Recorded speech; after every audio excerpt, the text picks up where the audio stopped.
ശബരിമലയിൽ അയ്യപ്പനെ പാലഭിഷേകം നടത്തുവാനുള്ള പാല് സന്നിധാനത്ത് നിന്നും തന്നെയുള്ള ഗോശാലയിൽ നിന്നാണ് എത്തിക്കുന്നത്. മണ്ഡലകാലത്ത് മാത്രമല്ല, അല്ലാത്ത സമയത്തും ഈ ഗോശാലയിൽ പശുക്കളെ പരിപാലിക്കാനായി ജീവനക്കാർ ഇവിടെ ജോലി ചെയ്യുന്നുണ്ട്. എം രാഗേഷ് സന്നിധാനത്ത് നിന്നും തയ്യാറാക്കിയ റിപ്പോർട്ട്.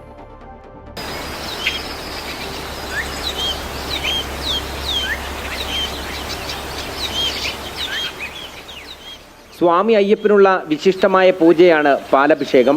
ഇതിനായി സന്നിധാനത്ത് നിന്നുള്ള ഗോശാലയിലെ പാലാണ് ഉപയോഗിക്കുന്നത്. ഈ ഗോശാലയിൽ 17ഓളം പശുക്കളാണുള്ളത്. 3 മണിക്ക് നട തുറക്കുമ്പോഴേക്കും പാലെത്തിക്കണമെങ്കിൽ 1 മണിക്കെങ്കിലും ജീവനക്കാർ ഗോശാലയിൽ ജോലി തുടങ്ങണം. ഒരു 12 മണിയാകുമ്പോൾ തുടങ്ങും, ഉച്ചയ്ക്ക് കഴിക്കില്ല.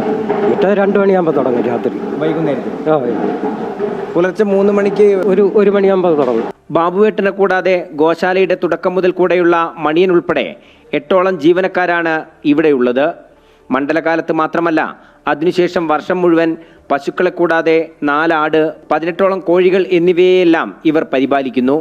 17 പശുക്കളുണ്ട്, പിന്നെ കോഴികളുണ്ട്, ആടുണ്ട്.